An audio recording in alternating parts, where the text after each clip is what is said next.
राजधानी दिल्ली के सागरपुर क्षेत्र में मंगलवार 7 जुलाई की शाम सनातन धर्म के लोगों ने गली नंबर 7, 8 से लेकर गली नंबर 10 स्थित साईं मंदिर तक हनुमान चालीसा का सामूहिक पाठ किया। यह आयोजन क्षेत्र में सरकारी भूमि पर बनी झुग्गियों को लेकर चल रहे विवाद के बीच आयोजित किया गया। कार्यक्रम के दौरान बड़ी संख्या में स्थानीय लोग मौजूद रहे, जबकि कानून व्यवस्था बनाए रखने के लिए सागरपुर थाना पुलिस भी मौके पर तैनात रही। आयोजन में शामिल लोगों ने जय श्री राम के जय घोष लगाए और आरोप लगाया कि सरकारी जमीन पर अवैध रूप से झुग्गियां बसाई जा रही हैं। प्रदर्शन में शामिल विपिन राजपूत और अन्य स्थानीय लोगों ने मांग की कि सरकारी भूमि को अतिक्रमण मुक्त कराया जाए। इस दौरान उपस्थित लोगों ने दिल्ली की मुख्यमंत्री रेखा गुप्ता से भी अपील की कि मामले की निष्पक्ष जांच कराकर यदि सरकारी भूमि पर अवैध कब्जा पाया जाता है तो कानून के अनुसार उचित कार्रवाई की जाए। आइए सुनते हैं इस पूरे मामले पर क्षेत्र के लोगों का क्या कहना है।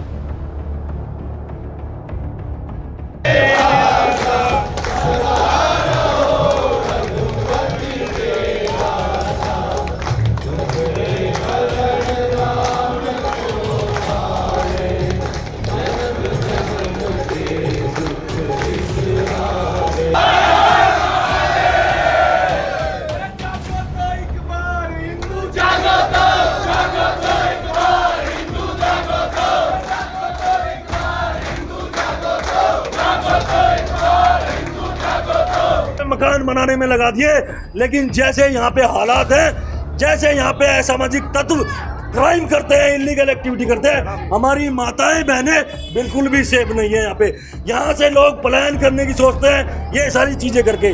तो मेरी तो एक ही विधायक जी से भी, हमारी सांसद जी से भी और मुख्यमंत्री साहिबा से भी एक ही अनुरोध है, जैसे और जगह तोड़ फोड़ हो रही है यहाँ भी जितनी जल्दी हो सके कराई जाए। जब तक नहीं होगी कब तक आप शासन की पहरेदारी हमारे ऊपर लगाओगे? कब तक हमारी हनुमान चालीसा, हमारी यात्राएं पुलिस प्रशासन की निगरानी में होगी?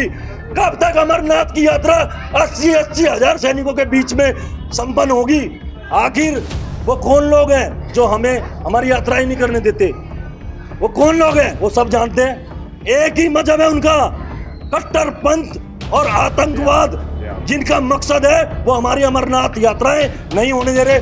3 जुलाई से हमारी अमरनाथ यात्रा शुरू हुई है, लेकिन वहाँ की जो यात्रा जारी है, वहाँ 80 हजार हमारे सेना के जवान उनकी सुरक्षा में है। सोचो, भारत देश के अंदर रह के हमारी यात्राएं पुलिस प्रशासन हमारी सेना के बीच हो रही है। ये हालात है।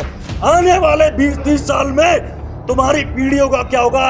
ये 5-5 जो कोठियां बना रखी है ना, ये कभी कश्मीर में भी बनाई थी। 500 गज की कोठियां, 500 बीघे के बागान, वो रातों रात 1990 में छोड़ के आए थे। और उनका भगाने वाला वही उनका भाईचारे वाला आदमी था जो एक थाली में उनके घर रोटी खाता था। उन्होंने ही उनकी बेटियों का बलात्कार किया है। इस भाईचारे की आड़ से बाहर निकलो, भाईचारे की चाशनी से बाहर निकलो, अपने आप को पहचानो। भाईचारा जब तक है, जब तक इनकी संख्या कम है। जिस दिन इनकी संख्या ज्यादा हो जाएगी, ये भाई को ही चारा बना देंगे। जय श्री राम। आज जैसे जो सोया हुआ हिंदू आ जाए ना, इसी तरह और हिंदू को भी जगाना है जो अभी भी सो रहे हैं। अगले मंगलवार पूरे कॉलोनी में पैर रखने की जगह न मिले, इस तरह हिंदू निकल के आना चाहिए। और जो सो रहे हैं, ये हम सबकी जिम्मेदारी है। ये हम सबकी जिम्मेदारी है। ये हम सबकी जिम्मेदारी है जो अभी भी हिंदू सो रहे हैं, जो अब ये हिंदू जाग के आए। अभी अगले मंगलवार हमारी जिम्मेदारी है सोए हुए हिंदू को जगाकर पूरी कॉलोनी में इस तरह का हो जाए कि एक भी हिंदू खड़ा हो, किसी की पैर रखने की जगह ना मिले। इस तरह खचाखच बढ़ाओ। अगले मंगलवार इस तरह का माहौल होना चाहिए और किसी को डर नहीं चाहिए। हम सभी साथी अभ्यास करें। मैं ये कहना चाहता हूँ कि ये जो मुहिम छिड़ी है, ये बहुत बढ़िया मुहिम है और ये मुहिम रुकनी नहीं चाहिए। बात हिंदू और मुस्लिम की नहीं है, बात एक ये है कि अपने हक की लड़ाई की बात है कि अगर उन्होंने हनुमान चालीसा पढ़ते हुए पत्थरबाजी करी है, तो ये बहुत ही घोर निंदनीय है। इसको हिंदू सहेगा नहीं, और जब तक दोषियों को सजा नहीं दिलाएगा या यहाँ से उनके मकानों को, जो उनकी झुग्गियाँ हैं, अवैध झुग्गियों को नहीं हटवाएगा, ऐसे ही चलता रहेगा और प्रशासन की निगरानी में चलता रहेगा। इनकम टैक्स हम भरते हैं, ये क्या कर रहे हैं? ये फ्री का खा रहे हैं, फ्री का रह रहे हैं, तो ये ऐसे ही करेंगे तो अब तो इनका राज खत्म होगा। जय श्री राम।